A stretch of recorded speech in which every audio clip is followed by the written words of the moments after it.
बच्चों हमने तुम लोग को पढ़ाया था यौगिक के अणु, है ना।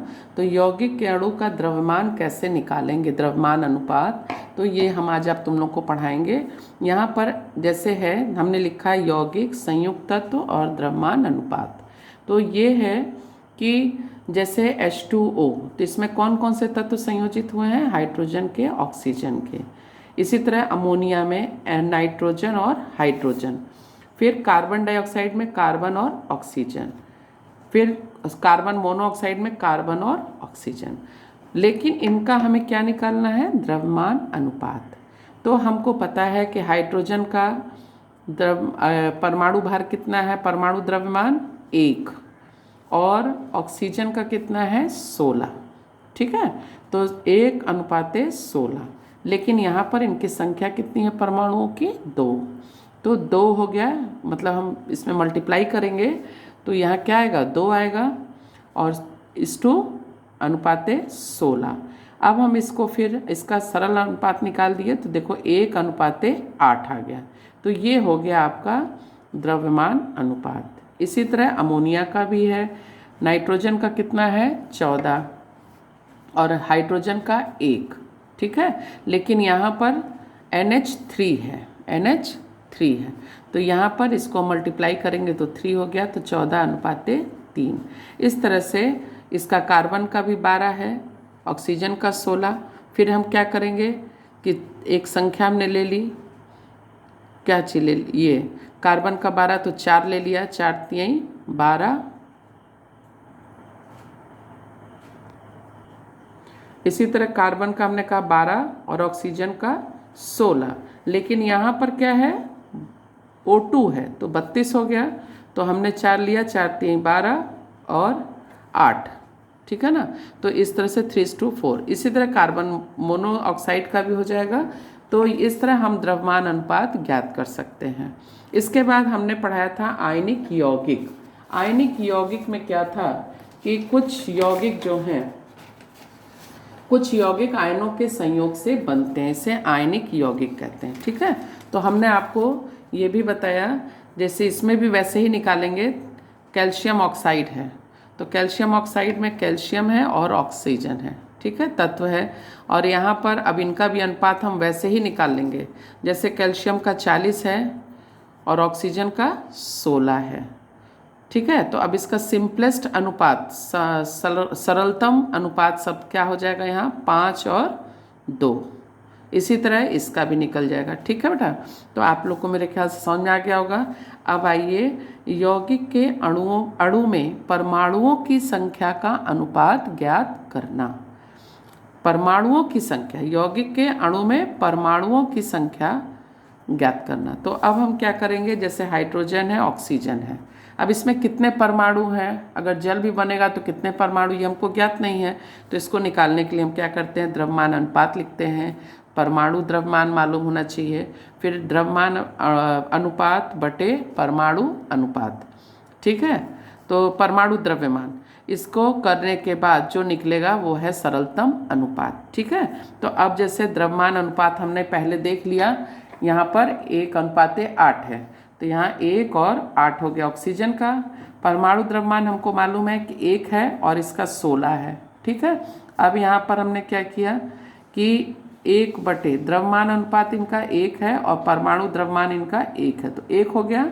यहाँ पर इनका क्या है, परमाणु द्रव्यमान अनुपात 8 है और परमाणु द्रव्यमान 16 है, तो 1/2 हो गया, ठीक है। अब हम इसको ऐसे कर देंगे, इधर ऊपर ला देंगे, तो यहाँ 2 हो गया हाइड्रोजन का और 1 हो गया ऑक्सीजन का। तो अब इस तरह से हम यहाँ पर प्रयुक्त परमाणु की संख्या का अनुपात देखो 2:1, तो हाइड्रोजन H2 और ऑक्सीजन 1, ठीक है ना। तो इस तरह से हम फॉर्मूला बना सकते हैं, मतलब ये समझ जाएंगे कि इसमें कितने परमाणु की संख्या है और परमाणु की संख्या को हम अनुपात ज्ञात कर सकते हैं, ठीक है। अब हम आते हैं रासायनिक सूत्र पे। रासायनिक सूत्र, किसी भी यौगिक का रासायनिक सूत्र लिखने के लिए यौगिक में उपस्थित तत्वों के संयोजन क्षमता ज्ञात होनी चाहिए। इसका मतलब क्या है, जब हम रासायनिक सूत्र लिखते हैं, ठीक है, तो उसमें हमको ये मालूम होना चाहिए कि इसमें जो तत्व हैं उनकी संयोजन क्षमता, जुड़ने की क्षमता कितना इसमें तत्व के कितने परमाणु इसके साथ जुड़ रहे हैं। तो जुड़ने की जो क्षमता है उसको हम कहते हैं, उसी से हम बना सकते हैं रासायनिक सूत्र। तो तत्वों के जो संयोजन की क्षमता है, अभी हमने कहा ना संयोजन कैसे जुड़ सकते हैं, तो जो संयोजन की क्षमता है या जुड़ने की क्षमता है, संयोजन क्षमता मतलब जुड़ने की क्षमता है, उसको हम संयोजकता कहते हैं, वैलेंसी इंग्लिश में, तो संयोजकता कहते हैं, ठीक है ना। तो तत्वों के संयोजन की क्षमता को संयोजकता कहते हैं। अब जैसे कोई कोई तत्व ऐसे हैं, कुछ तत्व ऐसे होते हैं जिनकी संयोजकता 1 होती है, जैसे सोडियम है +1 है, ठीक है, ऐसे लिख देंगे। किसी में 1 से ज़्यादा होती है, जैसे सल्फ़र है, इसमें 2 भी हो सकती है, 4 भी हो सकती है, 6 भी हो सकती है। फॉस्फोरस है, इसमें इसकी 4 होती है, ठीक है ना।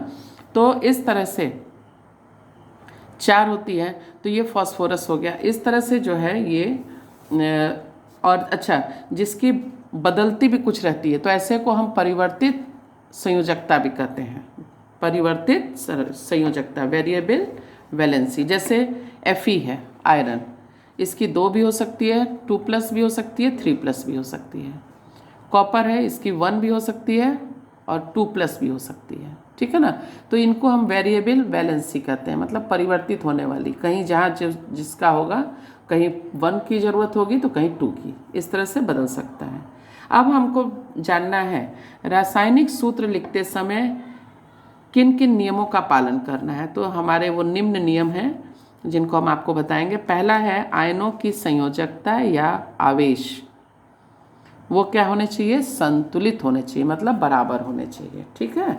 फिर दूसरा है जब एक यौगिक किसी धातु एवं अधातु से संयोग करता है, मतलब जुड़ता है, तो धातु का नाम क्या करेंगे, पहले लिखेंगे या बाईं ओर लिखेंगे। जैसे अभी हमने बताया sodium chloride, calcium oxide, FeS, यहाँ पर ये सोडियम क्या है, धातु है, कैल्शियम क्या है, धातु है, Fe क्या है, धातु है। तो इस तरह से हम क्या करेंगे, धातु का नाम पहले लिखते हैं या बाईं ओर लिखते हैं, ये एक नियम हो गया। दूसरा नियम।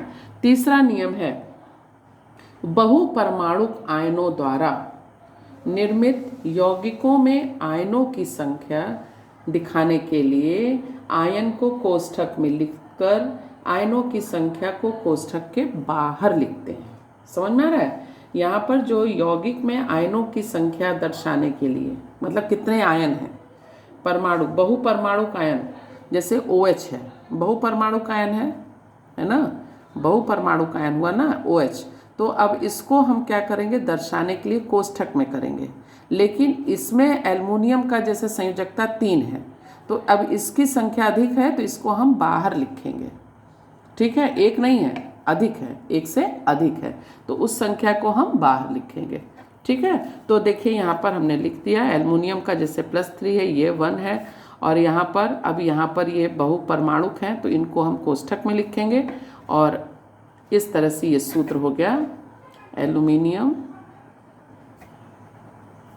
हाइड्रोक्साइड, ठीक है।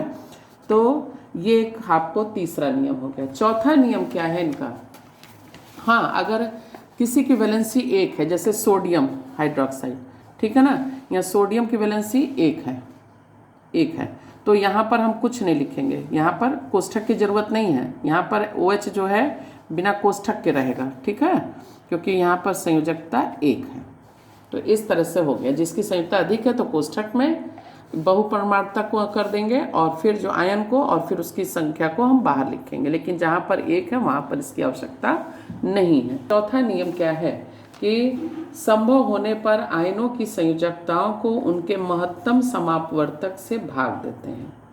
अगर संभव हो तो आयन की जो संयोजकता है उनको हम महत्तम समावर्तक, मतलब क्या है कि हाईएस्ट कॉमन फैक्टर ले लेंगे, हाईएस्ट कॉमन फैक्टर ले लेंगे, ठीक है। जैसे मान लीजिए किसी की वैलेंसी धातु में 4 है और धातु की 8 है, तो हम क्या करेंगे, हम 4 मान लेंगे और उसको हम काट देंगे, तो 4 से 1 और 2, तो 1:2 1 और 2 हो जाएगा, ठीक है ना, 1 और 2 हो जाएगा।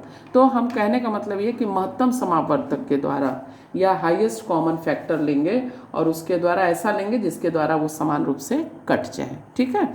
अब इसके बाद 5वां नियम है, इसमें धनायन की संयोजकता ऋणायन के दाईं ओर नीचे तथा ऋणायन की संयोजकता धनायन के दाईं ओर नीचे लिखते हैं। यौगिक आयन की संख्या 1 से अधिक होती है तो पहले उस यौगिक आयन को कोष्ठक में लिखकर फिर कोष्ठक के बाहर वह संख्या दाईं ओर नीचे लिखते हैं। अभी हमने आपको बताया था कोष्ठक का। अब देख लीजिए कोष्ठक वाले, यहाँ पर अगर इनकी आयनों की संख्या अधिक है, ठीक है ना, 1 से अधिक है, यौगिक के आयनों की संख्या अधिक है, तो आप देख रही हैं यहाँ पर कैल्शियम +2 है, ठीक है, कैल्शियम +2 है और हाइड्रोक्सिल आयन का 1 है, ठीक।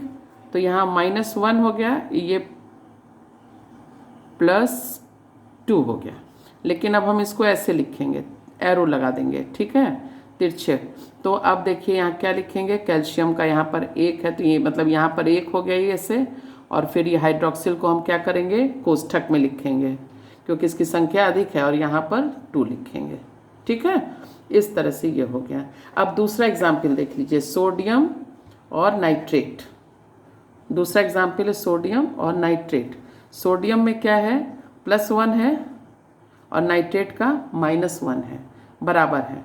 तो अब यहाँ पर हमको अलग से कोई कोष्ठक की ज़रूरत नहीं है, यहाँ पर हम कैसे लिखेंगे, NaNO3, ठीक है। तो इस तरह से हम इसको ज्ञात कर लेंगे, सूत्र लिखेंगे, ठीक है। और एक और था, आपको हम ये नहीं बताए यहाँ पर कि ये एक डायग्राम है।